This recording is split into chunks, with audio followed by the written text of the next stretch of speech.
माता पिता के 2 अंक, उसका दूना, उसमें 1 जोड़िए, उसका 5 गुना कीजिए, कर लिया। उसमें बहन की संख्या जोड़िए, बहन की संख्या जोड़ ली, जोड़ ली। कितना हुआ है पूरा? 40। देख लो भूल तो नहीं गए हो, पक्की बात?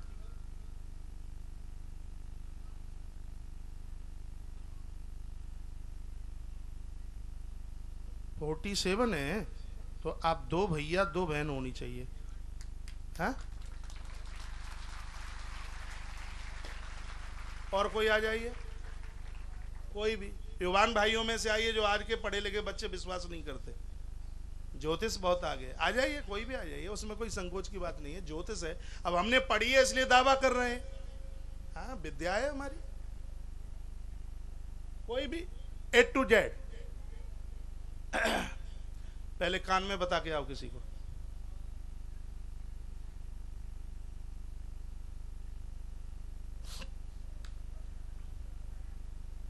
भाइयों की संख्या जोड़ो, जोड़ लिए। माता पिता के 2 अंक जोड़ो, भाइयों में माता पिता यानी 2 जोड़ दो, जोड़ दिए। उसका दूना करो, संसार 2 से बना है, प्रकृति और पुरुष, दूना कर दिया। उसमें 1 ब्रह्म को जोड़ो, 1 अंक जोड़ दो। शरीर 5 तत्वों से बना है इसलिए इसका 5 गुना करो, कर दिया। उसमें बहनों की संख्या जोड़ो, जितनी भी बहन हो, जोड़ दिया। ठीक, गलती तो नहीं करी है? मुझे अंक बताइए कितना आया है? हाँ, टोटल नहीं, गलत कर दिया तुमने, है? नहीं, एक बार फिर देखिए। भाइयों की संख्या जोड़ें, भाइयों की संख्या जोड़ ली, उसमें 2 जोड़ लो भाइयों की संख्या में। सुनो सुनो, एक मिनट बात न कीजिए। भाइयों की संख्या में 2 जोड़ दो, भाइयों की जो संख्या है उसमें 2 जोड़िए, जोड़ दिया। उसका दूना करो, डबल कर दिया। उसमें 1 जोड़ दो, 1 जोड़ दिया। गुणा 5 का कर दो, 5 का गुणा हो गया। उसमें फिर बहन की संख्या जोड़ दो। अब कितना आया अंक? 25 आया है। 25 आया है तो आपने एक ऐसा अंक मुझे बता दिया है कि जिसके जीवन में ना तो भैया है और ना बहन है।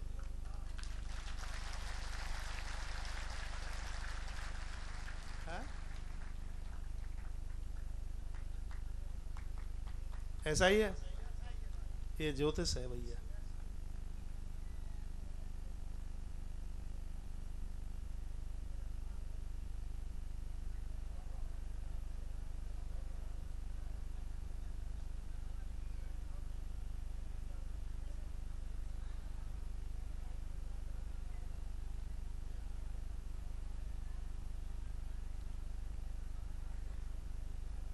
कथा में लौट के आइए। बोलिए बांके बिहारी लाल की जय हो, श्री हनुमान जी महाराज की जय हो। जय जय श्री राधे जय जय श्री राधे जय जय श्री राधे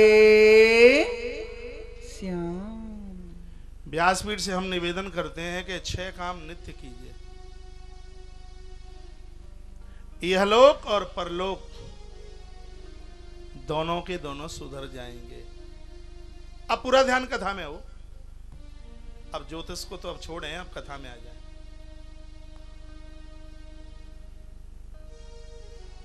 यही श्रीमद् भागवत का 5वां स्कंद पूरा होता है, भगवान के ऊपर चढ़ाते हैं। और श्रीमद् भागवत के अब हम 6वें स्कंद में प्रवेश करते हैं।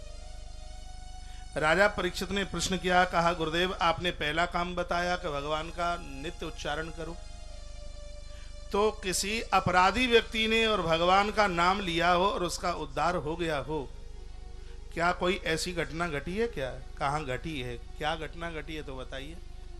तो भागवत में बड़ी मधुर एक कथा सुनाई है अजामिल की। दृष्टांत के रूप में आपने कथा बहुत बार वक्ताओं के मुख से सुनी है। मैं संक्षेप में बोलूंगा क्योंकि आज हमें भगवान के जन्म महोत्सव तक पहुंचना है। कान कुब्जे ध्वजा कश्य दासिर पत्र जामिला नामना नष्ट सदाचारो दास्याम संसर्ग दूषिता। उत्तर प्रदेश में ये जगह पड़ती है। पहले इसका नाम था कानकुब्ज नगर भाई मोहन, आज इसका नाम है कन्नौज। कन्नौज नगरी में एक ब्राह्मण हुआ, इसका नाम है अजामिल। माता पिता का परम भक्त था। इसके घर में तस्य प्रवशा पुत्रा 10 तेसाम तु पाययन, 10 संतानें हुई इसके घर में, अजामिल के घर में। पिताजी का बड़ा लाडला था, माता बाबूजी की बड़ी सेवा करता। एक दिन वन में गया यज्ञ के लिए लकड़ी लेने के लिए, वापस लौट रहा था। इसने अपनी आंखों से किसी दूषित व्यक्ति को किसी पराई स्त्री के साथ देख लिया, और इसके लिए मैं 2 दिन से आगार करता हुआ व्यासपीठ से आ रहा हूं। जो अब अपने जीवन से परेशान हो गए हैं, मरना चाहते हैं बिना मौत के, तो ही अपनी घरवाली को छोड़कर गैर स्त्री के साथ संबंध जोड़ें, नहीं तो बिच्छू और सांप का डसा हुआ व्यक्ति बच सकता है। जिस व्यक्ति को परस्त्री ने डसा है, 3 लोक 14 भुवन में उसको बचाने वाला आज तक कोई पैदा नहीं हुआ।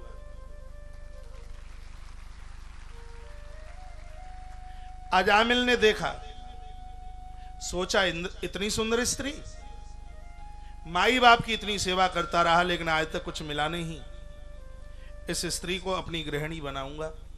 बूढ़े माता पिता को घर से धक्का दे दिया और उस दासी को, गड़का को अपने घर में रख लिया। भागवत में लिखा है 88 साल तक यह अपराध करता रहा, 88 ईयर्स, 88 वर्ष। और इसको लगता है कि मैंने पाप किए, मुझे किसी ने देखा ही नहीं। लेकिन भागवत का पन्ना बोलता है कि हम अच्छा करते हैं वो, और हम गलत करते हैं वो, 14 लोग हमें देखते हैं। हमारे किए गए कार्यों के गवाही 14 लोग हैं। प्रकृति से हम वंचित रह जाए बिना देखे, ऐसा हो नहीं सकता। हमें कौन कौन देखता है?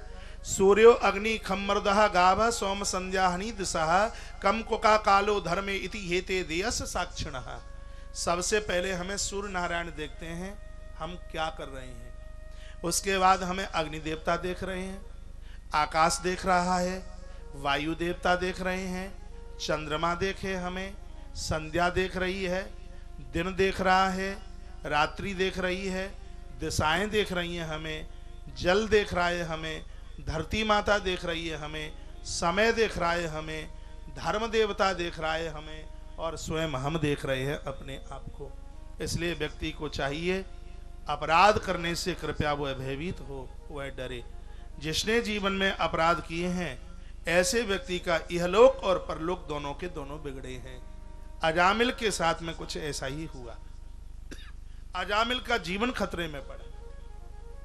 भगवान के इशारे से कुछ महात्मा लोग आए अयोध्या से, नगरी कन्नौज में, क्योंकि कन्नौज से अयोध्या ज्यादा दूर नहीं है। और उस समय यह अजामिल हिंसक पशु पंक्षियों को मारने के लिए वन में गया। मैं प्राय कथा में कहता हूं कि जब तक लास्ट श्वास न निकल जाए तब तक कोई अपने आप को संत घोषित न कर दे। जीवन सावन के महीने का रपटना है भैया, कब पाम फिसल जाए पता नहीं है। 60,000 साल तक तप किया श्री विश्वामित्र जी महाराज ने, लेकिन मेनका के संग विवाह करने में 1 मिनट नहीं लगी। एक बिटिया को जन्म हो गया जिसका नाम शकुंतला। इसलिए भागवत का पन्ना सावधान करता है, फूंक फूंक करके कदम आगे के लिए बढ़ावे, धोखा ना खा जाए जीवन में। अजामिल इतना बड़ा साधक, इतना बड़ा तपस्वी, आज वह अजामिल वन में पहुंच करके पशुओं को मारता है, उनका चमड़ा बेचता है और उसके द्वारा अपने जीवन का निर्वाह करता है। महात्मा लोग आए, दरवाजे पर त्रिशूल आकर के गाड़ दिया है। पत्नी को कहा अजामिल कहाँ है? अजामिल महाराज दुनिया भर के मरे मराए पशु पंक्षियों को लादे ला रहा था।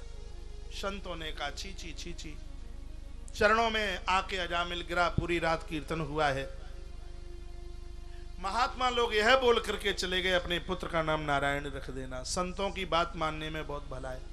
एक बात का मैं निवेदन करूंगा, महात्मा एक रात भी आपकी देहली पर खा के चला गया, रह के चला गया है, तो यह आपके जीवन में ऐसा परिणाम घोषित करके गया है जिससे आपकी दुनिया दिन दूना रात्रि चौगने के रूप में उभरे। संतों की यह करामात है। एक स्वान किसी मालिक का टुकड़ा खाता है, पूंछ हिलाता है, पूरी रात घुरघुराता है, चोरों को देहली तक नहीं आने देता, तो क्या महापुरुष स्वान से भी गए बीते हैं क्या?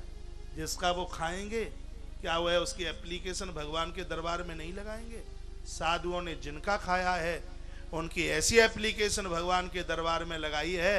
यदि कोई गुरुदेव वशिष्ठ राजा दशरथ का खाते हैं, दशरथ को कोई संतान नहीं है, तो वशिष्ठ महाराज की ऐसी एप्लीकेशन लगती है कि दशरथ चाहते हैं एक लेकिन मिलते हैं 4। ये बाबा जियों की एप्लीकेशन, ये संतों का प्रार्थना पत्र है। महापुरुष गुरुजन आवे आपके घर, भाग्य की सराहना करना। यह जीवन में बहुत कुछ दे के जाते हैं, किसी से कुछ लेकर के नहीं। महात्मा लोग अजामिल की देहली पर जब चल करके आए हैं तो अजामिल बहुत रोया।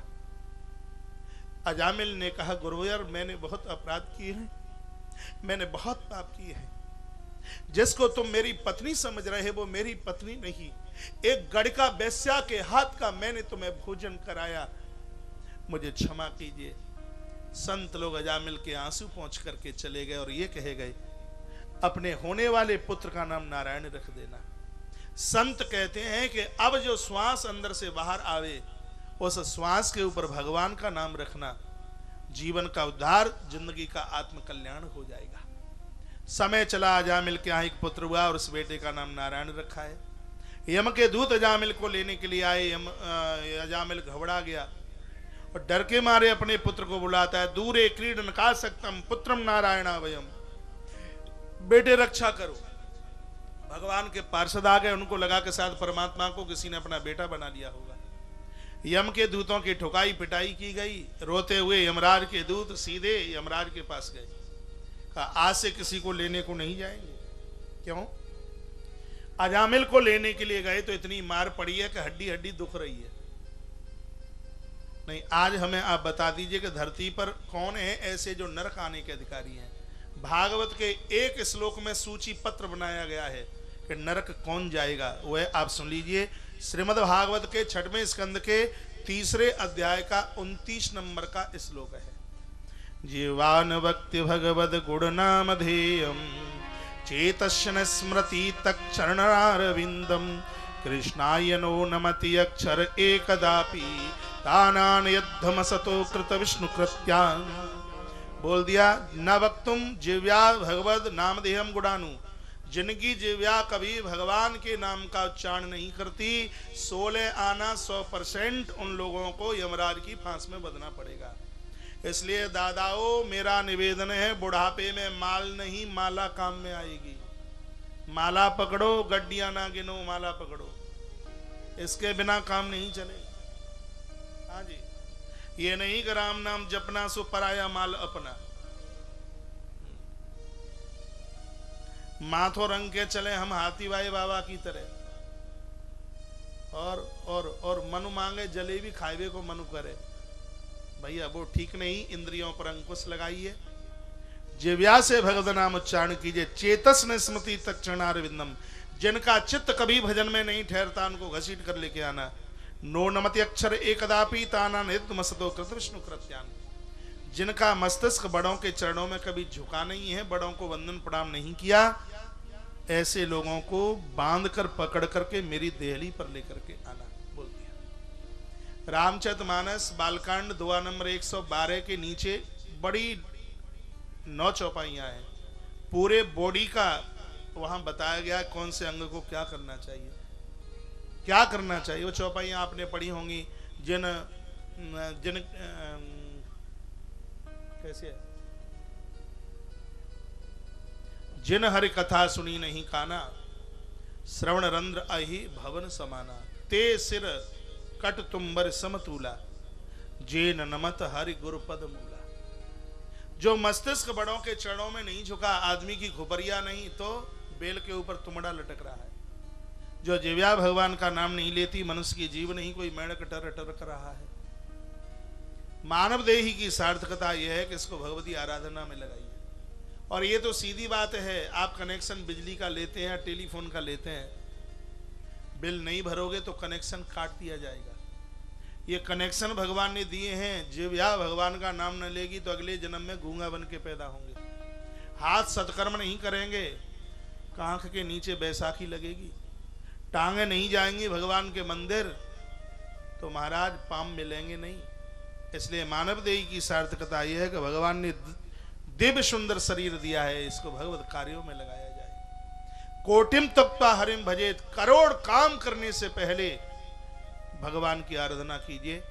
और ये जितना जब तब इसलिए किया जाता है क्योंकि जिस समय व्यक्ति की मृत्यु होती है 20 करोड़ बिच्छू एक साथ डंक मारते हैं, और व्यक्ति स्वर्ग गया है कि नरक गया है, ये मौत के समय पर पता लग जाता है।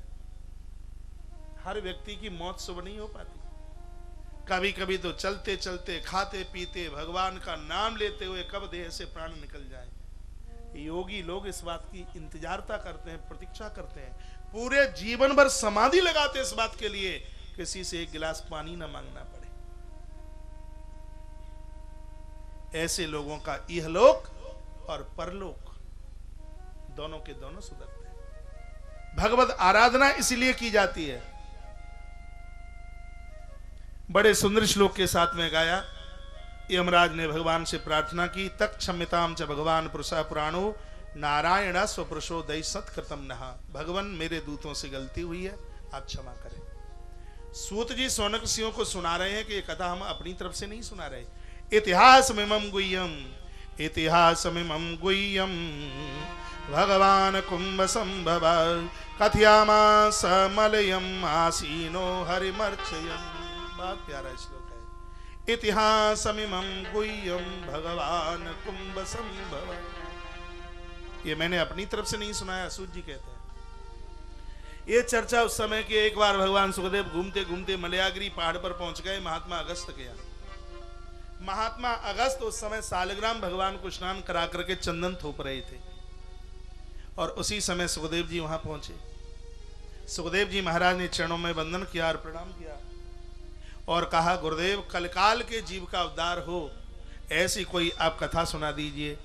उस समय अगस्त महात्मा ने, वो अगस्त हैं भगवान महादेव जिनके श्रोता बने हैं, वह अगस्त सुखदेव जी महाराज को उस समय अजामिल उपाख्यान की कथा सुनाते हैं। श्रोता हो सुखदेव मुनि जैसे, वक्ता हो अगस्त महात्मा जैसे, और स्थान हो मलयागिरी पर्वत जैसा, और वहां कही गई अजामिल उपाख्यान की कथा कितनी विशेष अपने आप में होगी। भागवत में से यदि अजामिल उपाख्यान निकाल दिया जावे तो भागवत की कथा अधूरी है।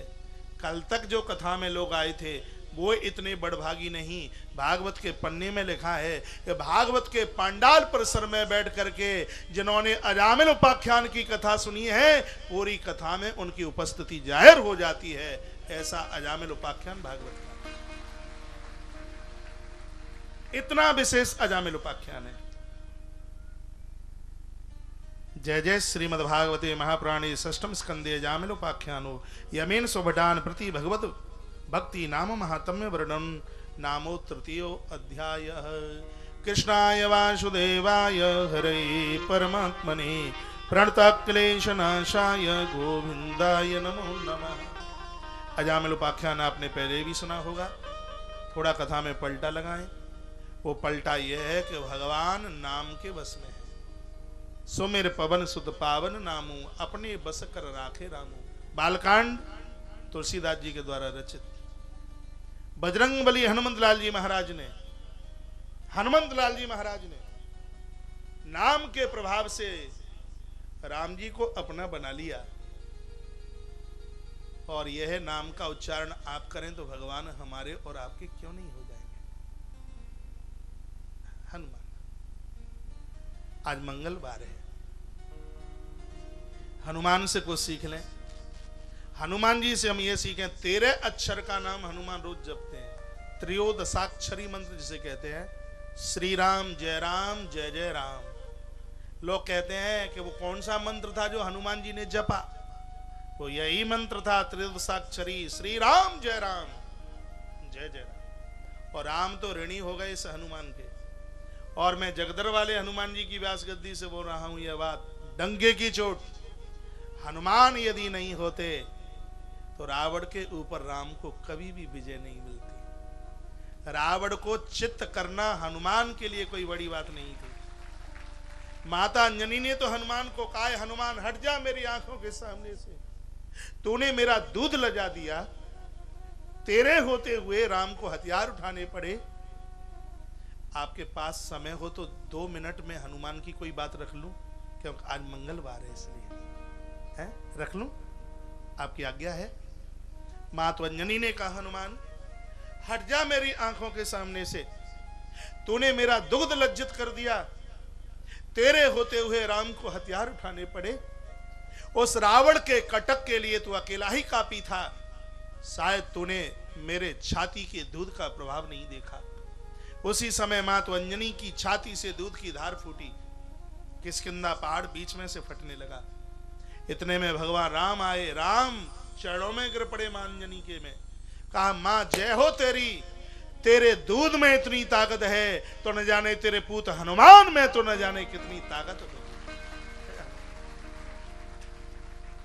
हनुमान न होते तो लखन के प्राण न बचते, हनुमान न होते तो सीता मां न बचती, हनुमान न होते तो भरत नहीं बचते, और हनुमान न होते तो राम नहीं बचते, और राम नहीं बचते तो आज जहां जिन गद्दियों पर भगवान की कथाएं हो रही हैं वो कथाएं ही नहीं होती। राम जी ने वरदान दिया है हनुमान को, कहा जब तक मेरी कथा धरती पर रहेगी हनुमान, तब तक तेरी सत्ता इस भूमि पर रहेगी। राम की कथा समाप्त न हो सकती तो हनुमान भी इस धरती से नहीं जा सकते। भाग्यशाली हैं आप में वह लोग जो बजरंगबली श्री हनुमंत लाल जी के भक्त हैं। अभी एक बात मैं बोल गया हूं, हनुमान न होते तो राम रावण को नहीं जीत पाते। ऐसी कथा एक आती है वो आप पहली बार सुनेंगे।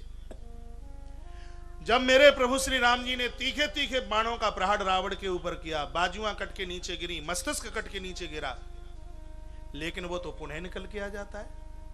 राम जी ने विभीषण की तरफ देखा, विभीषण ने कहा, भगवान अपनी सेना का कटक लेके चले जाओ, ये मरने वाला नहीं है। कहा क्यों मरने वाला नहीं है? क्योंकि इसने विधाता ब्रह्मा से वरदान मांगा था, हम काऊ के मरे न मारे, हम मरे नहीं। उस समय विधाता ब्रह्मा ने मेरे सामने भाई रावण को एक बाण दिया, और ऐसा बाण दिया रावण को ब्रह्मा जी ने कहा कि ये बाण जब दुश्मन के हाथ में पहुंचेगा और उसके द्वारा प्रहार करने पर यह बाण तुम्हारी नाभि में लगेगा, रावण तब तुम्हारी मौत होगी। यदि इस बाण को तुमने छिपा करके रखा, यह बाण यदि दुश्मन के पास नहीं गया तो निष्कंटक राज्य कीजिए, तुम्हारी कभी मौत ही नहीं हो सकती। विभीषण कह रहे हैं, भगवान वह बाण भैया रावण ने आकर के भाभी मंदोदरी को दिया, और मंदोदरी ने वह बाण कहां छिपाया है आज तक किसी को पता ही नहीं। ना बाण मिलने वाला है, ना रावण की मृत्यु होने वाली है। भगवान के पाम के नीचे से धरती हिल गई। हनुमंत लाल जी इधर बैठे थे, जामवंत की निगाह हनुमान पर पड़ी। हनुमान उछल कर आए राम जी के पास, हाथ जोड़े, कहा भगवान आप मुझे आज्ञा करें तो मैं देखूं, क्योंकि लंका के ऊपर तो हमारी पीएचडी है। हाँ, गली गली मोहल्ला मोहल्ला देखा है लंका का। राम जी ने सिर के ऊपर हाथ रखा, हनुमान बने ज्योतिषी और उड़ गए आकाश में। वृद्ध बन गए ज्योतिषी हनुमान और लंका की गली में प्रवेश किया। शर्मा जी कहा हनुमान जी की तस्वीर तो दिखाओ, है? ज्योतिषी भाई हनुमान इधर अब मेरी तरफ देखें। गलियों में प्रवेश किया हनुमंत लाल जी ने ज्योतिषी बनकर। पहलवान तो सब युद्ध में गए थे राम जी के सन्मुख, अब वहां आदमी तो कोई था नहीं, सब जनानी थी। माताओं के पास हनुमान पहुंचे ज्योतिषी बनकर, और हमारी इन माताओं को दो ही लोग ठग पाते हैं, एक तो स्वर्णकार सुनार और एक ये ज्योतिषी। कोई ज्वेलरी की दुकान वाले बैठे हुए तो भैया बुरो मत मानियो, अलग ते नंबर लिख लेंगे, अचक से फोन कर देंगे नई डिजाइन की चेन आई है, मैं कहा देख लो पसंद आ जाए तो।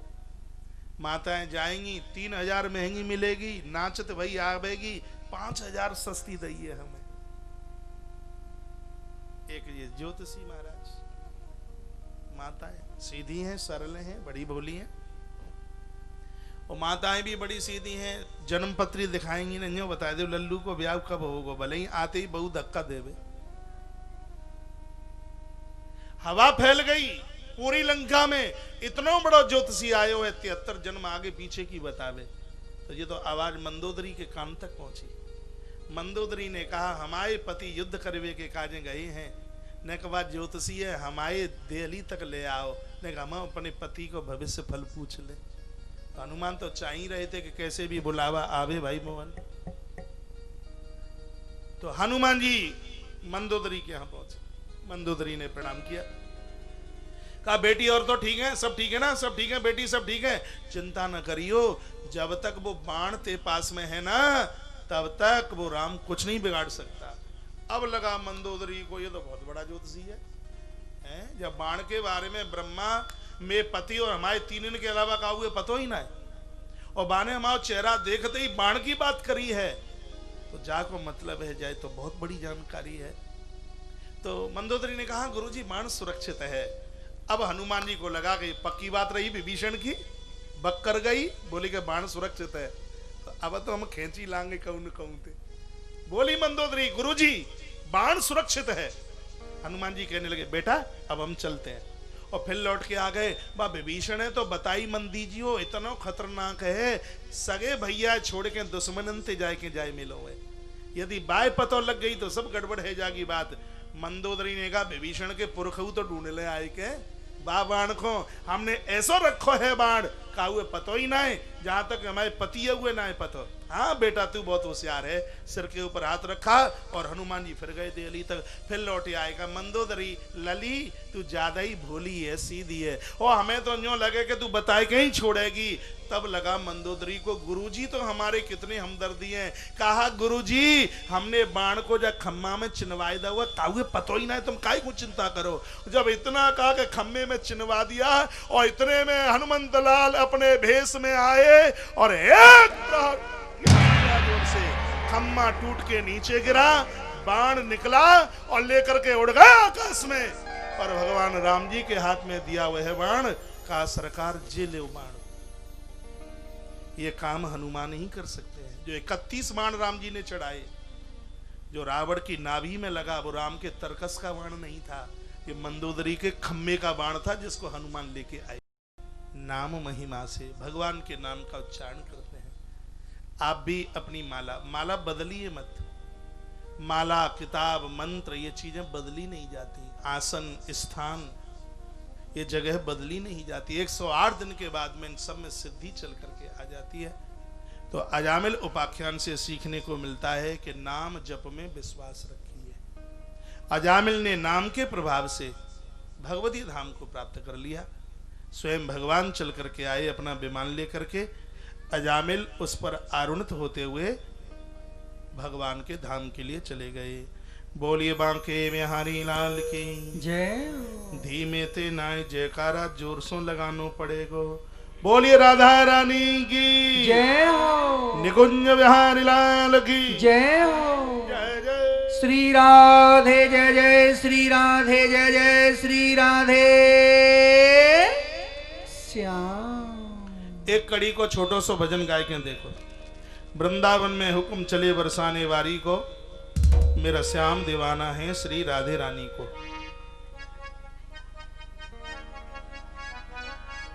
आप बातें ना कीजिए, हरि बोल।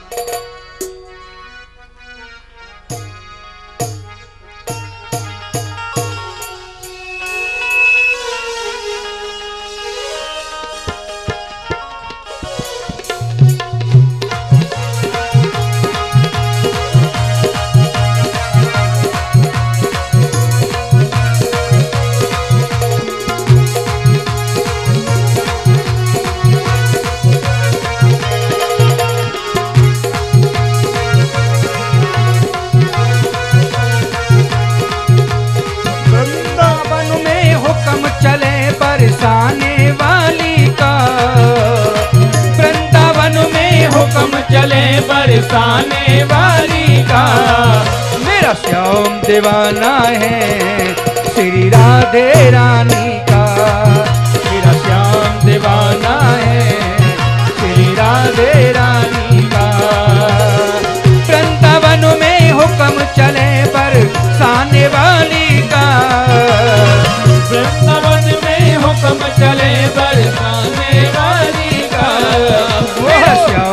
दीवाना है श्री राधे रानी का।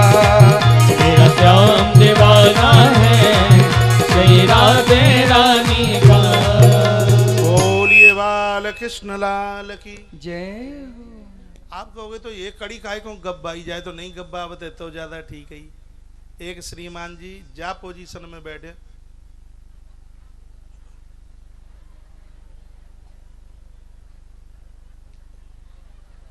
सोइए नहीं, प्रार्थना है।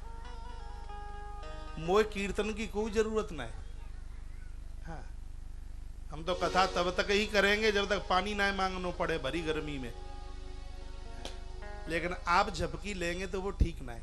सोइए मत, इतनी बिलंदा चिनके मत आओ कि ठीक बैठी ना पाओ। कम लो आहार, थोड़ा सा लो। कथा में तो फुर्ती से बिल्कुल आराम से बैठिए, नहीं तो सावधानी हटी, दुर्घटना घटी। और मुंह खोल के महाराज इतनी जोर से हुआसी कि कहूं मक्खी मुंह में ही नहीं घुस जाए।